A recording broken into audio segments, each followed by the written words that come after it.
ಸಿಹಿ ಕುಂಬಳಕಾಯಿ. ಸಿಹಿ ಕುಂಬಳಕಾಯಿ ಇದು ಈ ಥರ ಸಣ್ಣ ಕಟ್ ಮಾಡ್ಕೊಬೇಕು. ನೈಸ್ ಚೆನ್ನಾಗಿರುತ್ತೆ, ಜಲ್ದಿ ಬೇಯುತ್ತೆ ಈ ಥರ ಕಟ್ ಮಾಡಿದ್ರೆ.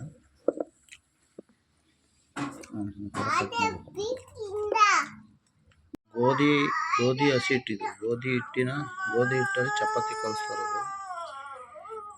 ಎಣ್ಣೆ ಸಾಲ್ಟ್ ಹಾಕೈತೆ, ನೀರು ಹಾಕೋಬೇಕು. ಹದವಾಗಿ ನೀರು ಹಾಕ್ಕೊಂಡು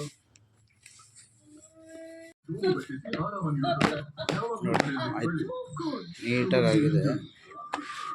ಒಂದು 5 ನಿಮಿಷ ಮುಚ್ಚಿಡ್ಬೇಕಿದೆ. ನೀಟಾಗಿದೆ, 5 ನಿಮಿಷ ನೀಟಾಗಿಟ್ಟರೆ ಈ ಥರ ಹದವಾಗಿ ಕಲಿಸ್ಕೋಬೇಕು.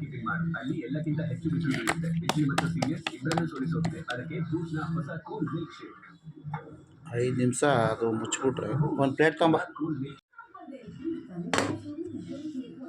ಕಡಲೆಬೇಳೆ, ಈರುಳ್ಳಿ, ಸಾಸಿವೆ, ಮೆಣಸಿನ್ಕಾಯಿ, ಕರಿಬೇವಿನ ಸೊಪ್ಪು ಎಲ್ಲ ಹಾಕ್ಬಿಟ್ಟು ಫ್ರೈ ಮಾಡಿಬಿಟ್ಟು ಎಣ್ಣೆ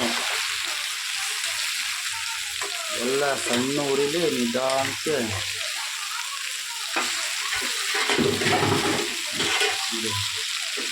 ಸ್ಪೈಸ್ ಥರ ಹೊಡ್ಕೊಂಡ್ರೆ ಚೆನ್ನಾಗಿ ಜಲ್ದಿ ಬೇಯುತ್ತೆ. ಅಷ್ಟೇ, ಏನಿಲ್ಲ. ಕರಿಬೇವಿನ ಸೊಪ್ಪು, ಸಾಸಿವೆ, ಕಡಲೆಬೇಳೆ, ಈರುಳ್ಳಿ, ಮೆಣಸಿನ್ಕಾಯಿ ಹಾಕ್ಬಿಟ್ಟು ಸಣ್ಣ ಉರಿ ಬೇಯಿಸ್ಬೇಕು. ಲಾಸ್ಟಲ್ಲಿ ಕೊತ್ತಂಬರಿ ಸೊಪ್ಪು ಹಾಕಿದ್ರೆ ಚೆನ್ನಾಗಿ. ಸಾಲ್ಟು ಒಂದು ಸ್ವಲ್ಪ ಬೆಂದಾದ್ಮೇಲೆ ಹಾಕ್ಬೇಕು. ಇಲ್ಲ ಮಧ್ಯೆ ಉಪ್ಪು ಹಾಕಿದ್ರೆ ಎಲ್ಲ ಉಪ್ಪು ಕೊಡಬೇಕು. ಅರ್ಶಿನದ ಪುಡಿನೂ ಸ್ವಲ್ಪ ಹಾಕ್ಬೇಕು ಕಲರ್ಗೆ.